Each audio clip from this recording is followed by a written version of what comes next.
What's going on, guys? Welcome back to another episode of the Social Wealth Podcast. We have a really amazing guest with us today who has been doing a lot of really interesting things, but the roots all started with a YouTube channel when he was younger. Nate O'Brien, welcome to the show. We really appreciate you coming on. Hey, thanks for having me. This is exciting. What's up, Nate? Yeah, absolutely, man. Well, give us just like 30,000 foot view of how everything kind of started. And I forget if the YouTube started in high school or college, but if you don't mind, just kind of give us like the general idea of first putting content out there, and then we can kind of work through how you got to where you are today. Yeah, so let's see. We're heading into 2023 here. So I probably started, honestly, on YouTube probably about 10 years ago. And every YouTuber that I talk to, they always, like, people see their channel now, but almost all of them had like 5 or 6 channels before their main one kind of blew up. So same story with me there, right? Like I was messing around on YouTube in like 2013, 2014. I was making videos about like my garden and like different like farming techniques and just random things. I was just putting stuff out there, and I was making content on like for all of my AP exams that I would take in high school. I would just make PowerPoints and just like teach and make a bunch of videos for that. But none of those really took off. My one that really took off was my freshman year of college. I started my personal brand, and that was the finance space, which really didn't exist on YouTube back in 2016. Like it's hard for people to think that now, but if you went back in 2016 and you looked up like how to invest or how to save money, nothing would show up. Like it would not be relevant. It'd be like a video of, like some random animal running around, or like a cat video or something when you look up how to invest. I'm serious. So got lucky with the right place, right time, started that channel in 2016, and then just kind of started growing from there every year. It's been compounding, and it's been fun. That's awesome. And how much, like, first, what was the first investing video that you posted? We don't have to go in the gardening route, but do you remember the first title or first topic? I actually don't remember the first one. I think it was something, like 5 investing mistakes that people make. And I was like 17, or maybe I was 18, and I just looked ill. It was like January. I was in front of a whiteboard in a classroom. I was like this little kid, and it was bad. It was so bad. I was like reading a script like off on the side. I wasn't even using a teleprompter. But I got like 30 or 40 views, and it was exciting. That's like a classroom of people. So I just kind of started small with it. Yeah. Yeah, that's awesome. So the YouTube has obviously grown over the years. What was the first or 2 businesses or larger scale investments that you got into branching out from YouTube, and when did that take place? Yeah, branching out from YouTube, I would say in 2019, I went to FinCon, which is this financial influencer conference, I guess you could say, but really it was all the finance bloggers. And I didn't realize until I went to this conference and I started to run into people like the guy who founded the Penny Hoarder, and then like I was talking to him, and then it's just a blog, right? It's a finance blog, but he sold it for 102 million. And I started talking to all these other finance bloggers, and like, I'm making 8-10 million a year from my finance blog. And so was definitely blown away by that, realized how much money there was in that, even though it felt like a dying industry, right? And so got into that a bit. We launched some websites, and Ryan Scribner also, who was like an OG YouTuber, got into the blogging space as well around that same time, like 2019 or so. And that was a great way to diversify. Like, sure, you're not going to sell it for $1 billion, but definitely is nice setting up like these blogs, and just like they pump cash every month. Are you still doing the blogs today? Yeah, but not going to start anymore in 2023. Like it is definitely a dying thing, but it's still like, like you can buy blogs for like 2x revenue and maybe scale it slightly and still, squeeze like a solid investment out of it compared to the stock market or something, if you know what you're doing. Yeah. And then for the YouTube channel, what were the different, we don't have to go down like specifics on the numbers, but I'm just kind of curious if you were ranking the revenue over time. Was it always AdSense that was kind of the biggest producer, or was it some affiliate marketing or anything else that you offered on the back end? So it's interesting. Ad revenue and basically all of the ways to monetize on finance channels has basically doubled like the rates every year for like 5 or 6 years. So back in 2017 when my channel was getting started, the CPM was probably like $8, so it's like an RPM of like $4 or so.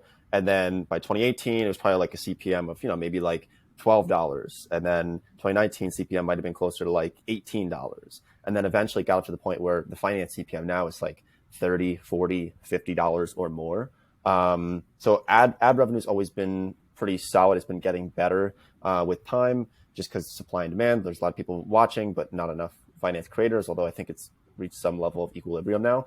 And then like sponsors, brand deals. Yeah, that's obviously like they've been throwing a lot of money, especially in 2021 and 2022.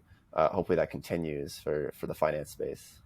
What's been your favorite partner that you've partnered with from a brand deal? Ooh, honestly, I think Wealthfront, just because even though it wasn't my highest paid brand deal, it was definitely the one that I felt like really resonated with me, and I could promote them in like a way that was like very honest, because I use it, right? And it's, for people who don't know, I sound like I'm promoting them here, but it's basically just ETFs and very much automated passive investing, which is a big thing that I love, rather than promoting sketchy crypto companies. Never promote FTX, by the way. Just need to put that out there. Kind of got lucky with that one, to be honest. They were buying up everyone, and I just didn't do a deal. But it was hard to see some of the stuff, Yeah, I guess it's a good time to announce that we are being promoted by Wealthfront now on this podcast. Wealthfront doesn't know yet, but I appreciate bridging that relationship, Nate. No, yeah, cool. I know when you and I first connected, it was really around the Roadrunner Fund and some other, angel investing that you were starting to get into, and now it sounds like you spend a lot of time on that business.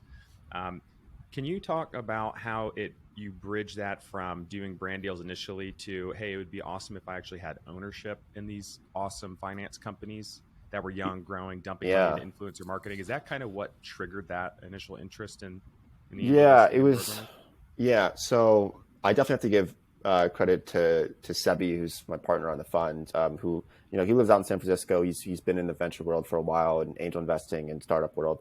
But I think it was probably around 2019 or so when I was looking at the conversions that I was driving for Robinhood. And I've driven like almost 100,000 tracked conversions for Robinhood over the past it's been a while, like since 2017. So it's been a while. But they were giving me, $5, $10 per user. And looking at that and then seeing when they IPO'd and thinking, wow, I drove a decent amount of traffic to this company, especially like back in the day, 2018, 2019. And in return, I got some cash. But if I had equity in that company, it probably would have been a different story. And, maybe I wouldn't still be making YouTube videos, right? But yeah, so seeing that and seeing that with some other companies where, they're like, hey, we don't, we can't really afford to pay you more than $5 cash. And then next thing I know, like a month later, I'm reading the news and I see that they just raised like a $2 billion valuation, and I'm like, okay, well, yeah. So that's really when I kind of had the idea. And then Sebi brought me into my first deal, which was with Yada. When was that? It was fall 2020. It was about September 2020. And so Sebi's idea was, hey, let's round up a bunch of creators all together, get them on the cap table of a very early stage company that's in like a seed, maybe a Series A, and then all work together to try to drive traffic to this company. And that's what we did with Yada. So we brought on like Graham Stephan, Brian Jung, the Dumb Money guys, Ryan Scribner. Is this Graham's video like, hey, I bought a bank that did stupid views? Yeah, exactly. How's that business going? Well, you have to be careful how much I say on it, but it's doing well. And I'll just say that when Graham put out that video about buying the bank, like the growth was very much hockey stick. So it was, so Sebi's thesis on it definitely had some, So then taking that idea, did some other deals, and then eventually just said, hey, let's just launch a formal fund, keep it kind of small, build our track record, get into these companies super early. So we launched that in May. How do you find the companies? Is it just through word of mouth, or are you actively doing some type of research, and what does the research look like? Yeah, so for the companies that we're looking for, which is very early stage, so it's like pre-seed or seed, we haven't done any Series A yet in the fund. And so most of it actually, the best quality in my opinion is actually coming from other fund managers who have something that they're investing into, and maybe the founder can make some extra room for us on the cap table. Those seem to be the best ones. I'd say a lot of inbound is generally like, so if you think about like if founders are reaching out to a lot of people to raise money, it kind of maybe could mean that they might not be as, I don't know how to put this in like a non bad way, but you see what I mean? Like if the founder has to go out and ask thousands of people for money versus the founder who doesn't need to ask people for money because they already have people throwing money at them, and they're way oversubscribed. So some of the best ones that we found were from other fund managers or angel investors or just friends of ours. And we have a scout program set up. So a lot of influencers as well. We tell them, look, if you bring a deal to us, if you have a friend or maybe a company that you're working with you really like, and you send them to us and we end up investing, you get a portion, you get like 25% of the carry on those specific deals. So just setting up that scout program, and just the more deals we can see, the better. So we try to get hundreds of deals per quarter that we can look at, and then we end up only investing into a couple. Yeah, that's cool. What does the process look like sifting through those 100? It's definitely, so I'll look at them, Sebi looks at them, we send each other a bunch. It's pretty hectic, to be honest with you, but yeah. And then we have to come to terms, and there's a lot of disagreements, of course, but I think that's good. I would say Sebi is more optimistic, I'm more pessimistic, so I feel like it's a great combination. He's also a bit older than me, so I'm more Gen Z, he's more millennial, so we have differing views on a lot of things, and I think it creates a really nice balance, rather than if we were both the same age, both from San Francisco. I think we'd end up having, yeah. What's your vantage point on the current state of the economy? Like, kind of wrapping up, this 2022 has been kind of a roller coaster, and yeah, every other expert predicts a different thing, Yeah. But I'm just kind of curious what you think. My goal for this year is to not spend too much time on the macro, because I think I did that too much last year, and it worked out for me, luckily. When CPI was at like 7% this time last year, and the Fed funds rate was at like less than 1%. So yeah, but this year I'm trying not to focus too much on it and just focus on building things. But yeah, everyone's expecting the recession. It's definitely coming. So the question is it priced in already in the markets and in real estate? I don't know. I would actually love to hear what you guys think about real estate right now, because that's a space that I don't have really any exposure in. I would love to have some exposure. Yeah, I think it's a weird time in real estate. I would be surprised if prices didn't remain stagnant or retract some. I think it's going to be more market specific based on supply in each market. But personally, I don't see a massive real estate crash coming. I just don't think that the cards are on the table in the way that they were in 2008 or 2009 leading up to that whole thing. So it'll be interesting to come. I mean, I'm personally, and I think Elliott too, obviously we're still actively investing, but definitely a little bit more opportunistic. Like, the numbers have to be really good and make sense. It's hard too. We're like comparing the real estate from a primary residential to a short-term rental investment. I think short-term, the residential primary model, that's going to take a large hit compared to a short-term rental model. I mean, we're still going into deals where there's 8, 9, 10, 11 competitors on a deal. And, we just lost a deal that was an all cash offer, 150 grand over, not our offer. The winning offer was 150 grand over asking, all cash. And so, but, when you have a return based, that you don't have from a primary model, it's like comparing apples to oranges. So it's also very interesting with the amount of private equity and big business getting into single family home real estate. It's pretty wild. So I'm just curious how that's going to play out long term. But the one concern I think I personally do have is just like home affordability for most people. Oh, definitely, compared to median income. That's kind of at a tipping point. It's going to push more people back into renting and kind of price themselves out of the market. So eventually, I feel like supply is going to come back up. So I have no idea what's going to happen. It'll be interesting. Yeah, I have some friends who are trying to sell their houses now down in Miami and in Austin, and they explain it just as like it's just like one big staring contest, right? The prices are still high, nobody's buying, everybody's just looking at each other and like, okay, like, but yeah, there's this chance that rates come down faster than what we think, and then real estate can hold out, right? And let's say that prices can kind of remain somewhat steady for the next year, and then next thing we know, rates are back down to 2% or something because inflation's really quelled quickly, and then home affordability would be in a much better state, unless unemployment's up, like 10% or something. But I think that'd be insanely difficult to actually happen. Yeah. Yeah. Yeah, who knows? I don't know. It'll be really interesting. I feel like everyone's been predicting a market crash, but I follow people like Robert Kiyosaki. He's been predicting the world to end for like 8 years. Eventually he's going to Yeah. be right and tell everyone Yeah. and point their finger in their face, I told you so. So it's really easy to get caught up, like you said, in the macro. And I think it is more important just to kind of keep your head down and focus on what's important to you. And there's going to be good opportunities that come from it one way or another, but it'll be interesting. I don't have much exposure to the stock market right now at all, so I'm just kind of more sitting on the sidelines and seeing how that plays out. Nice. You own any real estate, Nate?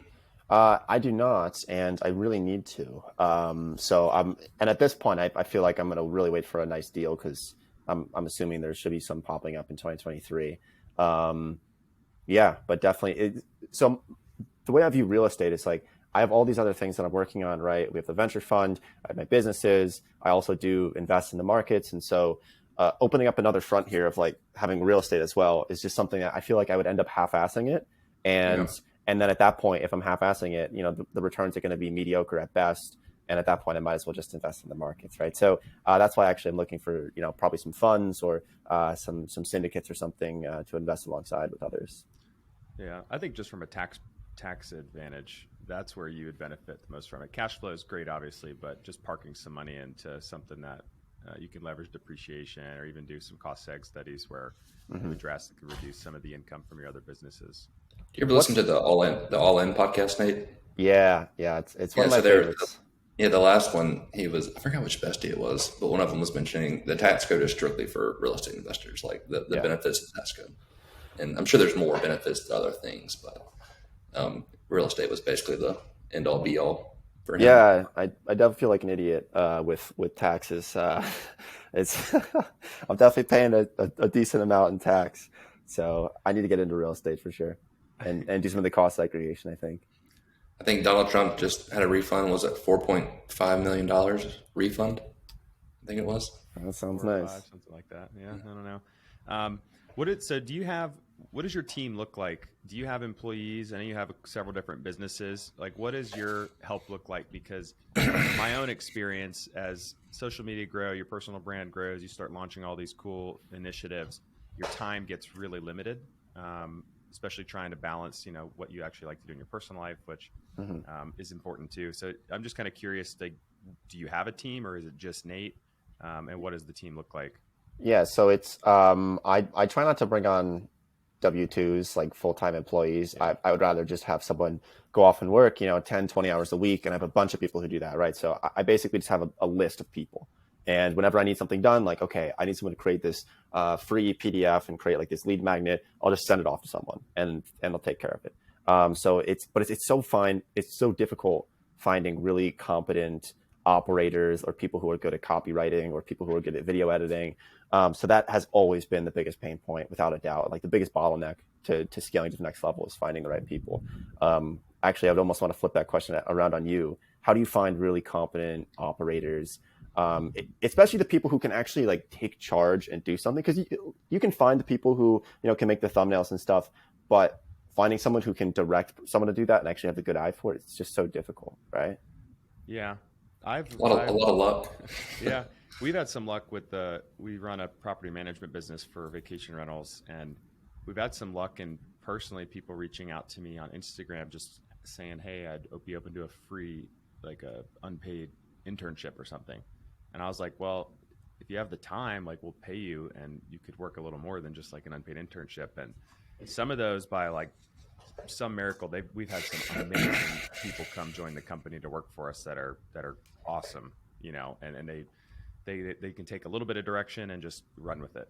Personally, it's something I've struggled with my other businesses in social media. I held everything too tight to my chest for a long time. And then, once I quit my full-time employment just to do real estate and content full-time, I've all of a sudden, after about a year, my time disappeared. And I was like working 12-hour days. I'm like, so completely opposite of what I wanted, So now I've hired a bunch of people for my coaching business, and then I outsource a lot of the content editing, creation, posting, have someone help me manage my direct messages, stuff like that. I feel like I still need like a VA or an executive assistant just for like a lot of the operational stuff, because I find myself working too much in the business versus on the business. I'm sure you've heard that saying a bunch, but Yeah, yeah. And if you look at like the best creators or the ones that are scaling like the most and are probably going to be billionaires within the next 2 or 3 years, they've all put in place a CEO so that they can just focus on making the content. It's like Mr. Beast, right? His team obviously is way over 100 people now.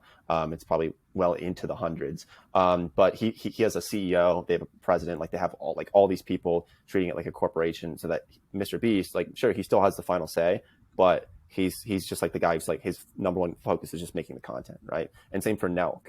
So it looks like just these college dudes running around all over the place, but in reality, they have a CEO, they have all kinds of operators behind the scenes running these brands. And I think that's really important if you want to scale to like, take it to like 50, 100 million plus on like a creator business. yeah. And I think too, we mentioned on the last podcast, everybody hears, can your business run without you? And so what we're trying to create with our property management company is, right now we're at a point where, yes, it can run without us. Like if Michael got hit by a bus tomorrow, the company would thrive and continue to run without us. Now, then it's like, will the business grow without you? That's another level. In creating processes and creating funnels and wheels where the business will still grow without you is kind of our biggest focus right now. And it's hard to do, and especially for you, where it's more of you're the face. That's hard. But. Yeah, and the other big realization I had a while ago was that there's really no equity appreciation in creator businesses, or just like being a creator. It's kind of just like a high paying job. So like I can't sell the Nate O'Brien channel. I mean, maybe I could sell for pennies on the dollar, but like you really can't. And if you look at the vast majority of wealth, besides real estate, it was built through equity appreciation in companies where, maybe they're only cash flowing a few million a year, but they can sell it for $20 million, like the whole equity stake in it, right? So, that's something I've really realized and I'm working on as well, is how do I build equity rather than just cash flow on creator businesses. Will Mr. Beast ever sell? Well, he's gonna sell equity in his brands, definitely. So like he has Feastables, he has Beast Burger, but not his channels. No, I don't think his channels. Maybe he would make some type of IPO sort of SPAC type of deal. But last did someone offer him $1 billion?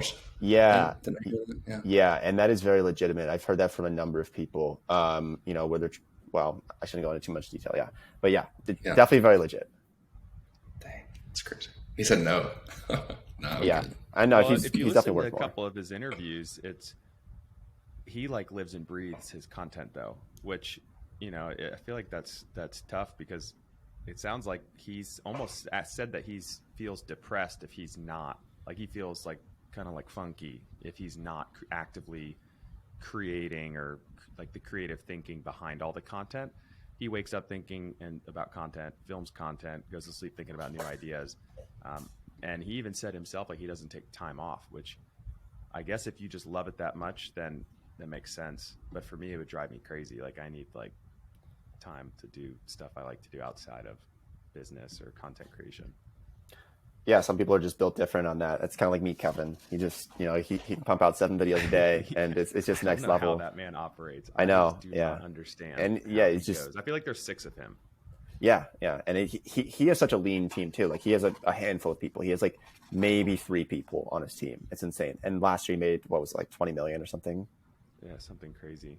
Yeah. And Graham. I don't know Graham personally, but it sounds like he did a lot of everything A to Z himself for a really long time, and now he's got a couple people helping him with filming and editing and whatnot now, and maybe some people helping him with content, copyright and stuff. But it sounds like people like him as well kind of hold their cards tight to their chest too.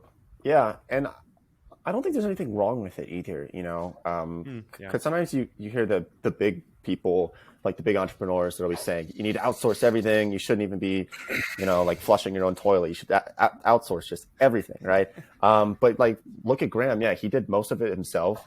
he probably has less stress than someone who has to go into an office and like Dave Ramsey, right? That would be my nightmare. Going like my whole like goal of doing all this entrepreneurship and building businesses was so that I could have some freedom. If I want to take off tomorrow, I will, right? But Dave Ramsey, he has 500, 600 employees. Every day he has to go into the office and say the same thing. And I'm not hating on him because, you know, he's obviously does so much good in the world, but I just wouldn't want to do it myself. Yeah. Yeah. Yeah. There are a lot of, yeah, that's true. I agree with you. I'm kind of in the same sentiment. Like, I just want the flexibility to spend time with my wife and my daughter and just live a kick-ass life. So there's like a fine line. Like, how do you balance that between the constant hunger and drive to grow, invest more, you know, make more, improve life, give more, whatever it is that motivates you, and then the balance of like, hey, like I'm doing pretty awesome financially.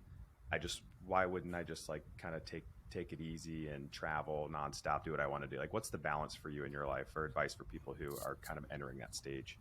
So for me, the only real important thing is that I have growth every year. And for the past 5, 6 years, I've been focused on just financial growth, right? I want my net worth to increase every year. I want my income to increase every year. And as long as I'm doing that, you know, like I don't care if I'm growing 20%, 30% like net worth every year. That's totally fine with me because I think 20, 30, 40 years from now, it's going to compound quite a bit. And, you know, if things go well, I'm sure it'll be in the hundreds of millions, especially when accounting for inflation, of course. And yeah, I think I'll be fine. And I just don't have that desire to become a billionaire or something. I'd rather balance it out. And so I actually don't stress too much about it, to be honest. Yeah. What do you like to do in your free time? You know, I follow you on pretty much all the social media outlets. I see you. It sounds like you like to travel and be outdoors. I know you had a truck that you did some camping, which my wife and I did the camper van thing for a year, which was awesome. Like 80% of the time, the other 20% kind of sucked. But Yep. yeah. What else do you like to do outside of business, content, investing? I really love agriculture, so probably, you know, I'm probably going to be off YouTube within the next couple of years, maybe 2 years max will be my last YouTube video. And then I just want to buy a big farm and just live simple life, you know, because I look at my grandparents, right, and they're in their 80s and they've been just like, you know, he has a couple greenhouses and he's just been selling tomato plants for the past 60 years or so. And they're the happiest people I've ever seen in my life. So, yeah, just simple life. Like I don't need to get into the rat race of needing more. I got to buy the Lamborghini. I got to buy the mansion, you know, all that. I think sometimes people get caught up in that. Yeah. Yeah. That's a great perspective. Cool. Moving on to 2023, what are some of the, you know, maybe some of the mistakes you think you might have made in 2022 that you want to improve on this coming year? And then like anything coming new this year that you're excited about? You know, I would say actually, this is kind of a weird one, but I think in 2022, I socialized too much. And I'm very much an introvert, so it was tough, but I kind of had to for the fun. It's like, all right, well, I have to go out, I have to go to these meetings, I have to do all this stuff. But I think going out and socializing or networking, just like there's better uses of time than doing that all the time. So I probably networked a little bit too much in 2022 because you can only know so many people before you start to forget them. And it's gotten to the point where I'll go to conferences and like people be like, hey, Nate, how you doing? You know, we met last year. And I don't know who they are because I think I've just met too many people. And it's just, you know, and then the other thing was, yeah, focusing way too much time on actively trading my stock portfolio, which yeah, I'm going to chalk this year up to luck with like the energy plays and stuff. And I think this next year, I'm just going to go very passive on it because the real growth is going to be through my businesses rather than the stock market. Yeah. Branching off of that, what's the worst investment you've ever made? Even if it's a small amount of money, like just like return wise, or like the biggest mistake, you're like, what the hell did I do that for? Yeah, worst investment. I definitely did dabble in crypto a bit in 2020 and 2021. Had some money in Luna, which went to zero. So I think if you look at actual returns, that's definitely the worst one. Yeah, that was without a doubt the worst investment. Yeah. Are you a believer in crypto still, or like blockchain in general, or? I've never been like a crypto fanboy type of person who's you know pumping out crypto videos every day.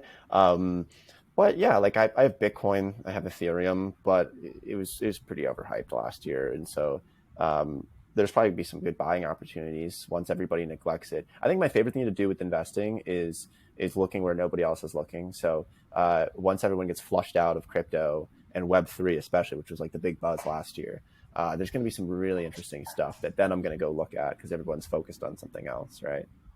Yeah. Well, what's the halving every 4 years somehow coincides with the election cycle in the U.S. So I feel like if Bitcoin goes down below what $8,000 or $10,000 in the next year, it's going to probably have another crazy run as the election season kicks off. Just after seeing what happens, I had barely any money in crypto just through like I think it was public.com, just kind of like partial shares, whatever. But 2016, 2020, that's where you see like the jump, dump, jump, dump. So I'm curious if it's going to happen again. Yeah, and it's down. It's probably down almost 80% from its peaks. I think it peaked at like 68,000. Now it's at 16,000, so maybe like 75% or so. All the It's crypto crazy. people online, It's they're crazy. good at hyping it up, man. But like I follow some people and they're just like, yeah, Bitcoin's going to 100K by February. Like, let's go. It's like Nobody it's like they're knows. a Nobody gambler knows. watching a horse race with like the newspaper. They're Yeah, just sitting there like, go, go, go. And then yeah. of course it didn't happen. And then they're. Well, I feel like with crypto, it all just comes back to the Fed, right? If the money printer's on, if they open the floodgates, crypto's going up. It just will. And same for tech stocks, same for anything else that's somewhat speculative. Like it's all going to go up if the Fed just cranks, like, tones down rates. And that's what killed all the speculation. Yeah. Well, flipping the script on the worst investment, what do you feel is the best investment or two that you've made? Uh, I mean, yeah, well, of course, the best investments were definitely the ones into myself, into my own businesses. Sure. But besides that, if we're talking stock market, I think um, it sounds so stupid saying this. Build a Bear Workshop back in 2021. It was so neglected. I know it sounds ridiculous, but it was so neglected, and like people were not looking at it. They didn't realize that adults are buying stuffed animals like crazy, and there's this new market of like millennials like we'll go out and buy $100 stuffed animals. So I was so excited about it. I couldn't talk about it on my channel though because it was like a super small. It was like a $50 million company or something. Um, yeah, bought call options. They're up like 2,000, 2,500%. It was kind of crazy.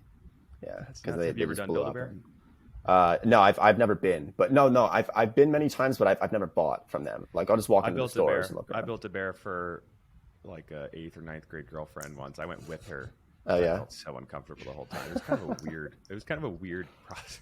What yeah. was the Weird voice you story. put? What the voice say in the bear? I don't know if we put a voice in it, but I remember I remember you like pump it full of the stuffing and then you put like a little heart inside. It's so weird to me. I don't know. You feel awkward as like a little teenage boy in a Build-A-Bear workshop with a bunch of 6-year-old kids, and Yeah, then like a few like parents, and then there's me. yeah. Along those lines, and I know you can't get into details, but like, what angel investment or like are you most excited about the past 12 months that you've invested in as it goes into 2023? The one that I'm most excited about right now is actually probably Kick, which is a company we invested into through the Roadrunner Fund back in the summer, and it's they're starting off with bookkeeping for creators. Or I shouldn't say bookkeeping, more like tax solutions for creators. So if you look into it, they have a monopoly with QuickBooks, with TurboTax, and there's really no other options out there. So they're starting with the creator angle, and then once all the creators have it, they're going to expand out quite a bit. But the founder on that previously co-founded Teachable, which they sold for like 250 million. He's a good friend of ours. So it's just one that I think is really needed. And so like with our Roadrunner fund, the upper hand that we felt like we had is like we understand the creator space because we're creators. A lot of our LPs are creators. Like most of my network is creators, and so we felt like we could find some creator economy companies that were actually useful. Because I'm sure you guys see this all the time. It's like most of the creator economy startups are just pointless. Like you look at them, you're like, yeah, I guess this is cool, but like, did you ask any creators about this before you spent $1 million building it? And most of them didn't. So, yeah, that's probably the company I'm most excited about. Yeah, and then kind of the other half of social wealth outside of investing in like monetary um, topics or things. There's the networking aspect, which helps elevate your own personal brand. Can you attest to that as far as, as your personal brand has grown and you've met a ton of other creators? Do you think that has helped fuel kind of everything else in your life as well? Yeah, definitely. I would say, yeah, that probably is, besides the financial aspect of being a creator, just the ability to, and I'm not famous. Like I get recognized like, maybe a couple times a week. But That's kind of a lot, dude. That's a lot. well, A couple times it a week is depends. kind of a lot. Well, I guess Like because random people. Not being like yeah. LeBron James or something where you're on TV every day, right? I mean, you have a Hmm. big YouTube channel and a lot of social credibility, I should say, not a little, a lot. But it's not like 100 million people follow you. So a couple times a week is pretty. Yeah. I think cool. I think it's because of the content that I make. Some of them are like hour-long videos. So if someone's watching you for an hour, like they're gonna remember you, right? But yeah, like just having that where some people will approach me, or I'll just end up in situations where I was walking down the street in New York this summer, and a guy stopped me on the street. He's like, "You changed my life, and like I built this company. Let me take you into our office." He had like dozens of employees, and it was just crazy. It's like, whoa, this is That's sick. nuts. That's Yeah. cool. Yeah. Have you ever had any weird encounter with somebody? Yep, I'm I've sure. gotten people send me pictures of me like sitting on a park bench, and I had no idea who they were. Yeah, That's How'd crazy. they get your number? just on Instagram, like they just Oh, send me a DM. They picture. did DM you. Okay. Yeah, So they yeah, texted you. Like, oh, that's yeah, creepy. yeah. I'm a very private guy, to be honest. So I think my influencer career is going to wrap up pretty soon. Yeah, people are pretty. Do you get much hate online or on your videos? I mean, No. no. So do you get hate? Because I know you do a lot of TikTok Yes. and like short form, and Yes.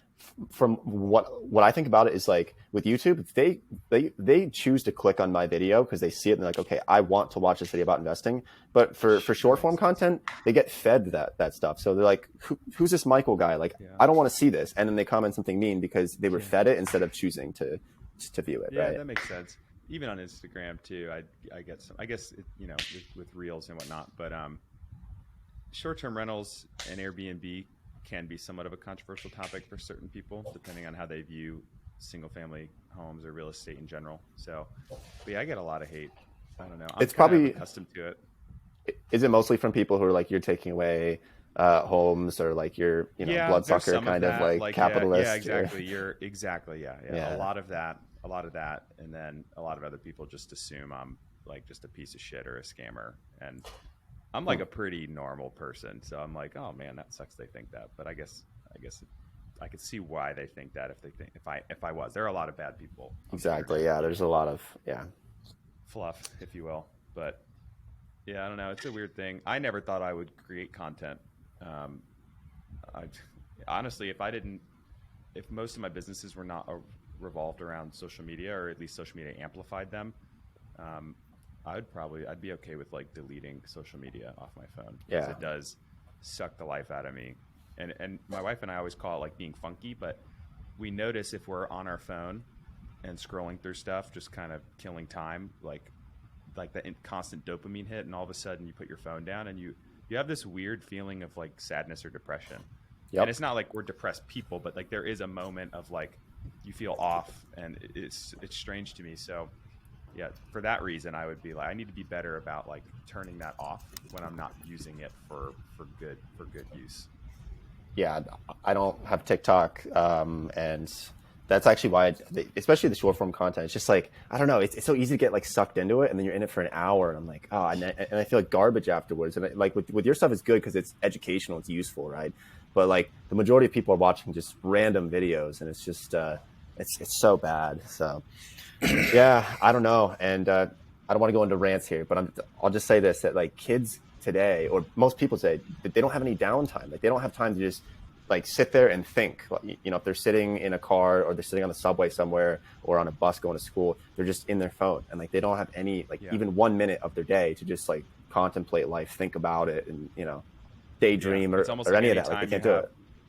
It's like almost anytime you have a second or two, even it's almost like a ghost reflex, where Mm-hmm. even if I don't have my phone on me, I reach for it, and I'm like, what am I doing? This is so bad, and I cannot imagine. I'm glad I grew up as a kid without cell phones. Until I didn't have a cell phone until sophomore year of high school, and it was just like a little flip phone or something like that. So I just can't imagine. Like, it's gonna be difficult, I feel like. Oh yeah. I mean, there's good things that come from it, but a lot of bad too. And I was the worst at it. And so one thing I did like around September, October is every Tuesday at 10 a.m. I come in the office and I leave at 10 for 2 hours. I go to the local coffee shop, turn my phone off, and just pull out a notebook and just try as we create the home team brand and just trying to create businesses off that brand. It's just like my only time during the week where I have a 3-year-old and a 1-year-old. When I get home, I'm dad. And then when we get them to sleep, I'm trying to be husband. And so there's no time during the week to like come up with ideas. And so that's helped out a lot. And that's actually, we told you about our business that we're launching here soon when we'll get to that one day down the road. But that was created in the coffee shop. And so it's exciting. Yeah. Yeah, it's important. I don't know. It's just an interesting time we live in. But what else? What else, Elliott? Last question.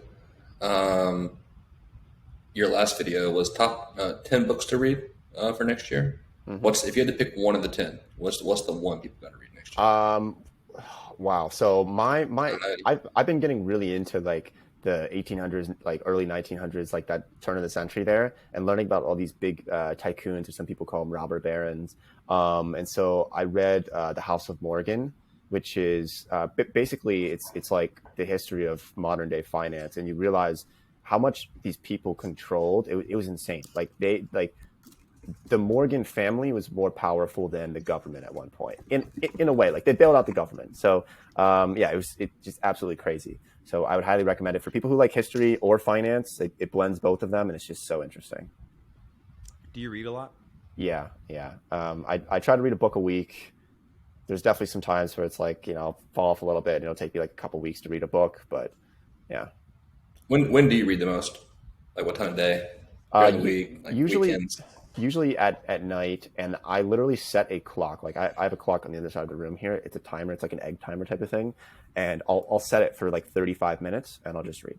And like when that clock's running, I'm not going to be picking up my phone. I'm not going to talk to anybody. I'm just reading. And I actually use that clock for a lot of things as well. Like for working, I'll just set it for like a small amount, like 45 minutes or 35 minutes, and I'll just focus on one task during that time. I need the old school timer that clicks down and goes. Ding, ding. Yep. Heck yeah. I would highly recommend it because it just keeps you on track. So because otherwise, like if you sit down and try to do something, you just get distracted by a million other things. And so like if someone comes into my room or something, like, hey, I'm on the clock, I can't talk. I'll talk when the timer's done. That's cool. I need that. I should see my wife's reaction when I say the timer. Oh, that's hilarious. Cool, Nate, man. We won't keep you any longer. It was a pleasure chatting with you today and learning a little bit more about yourself and your brand, what you like to do. And we surely appreciate you taking the time and coming on. Yeah, this was great. Thanks for having me, guys. Thanks, Nate. Good luck, man.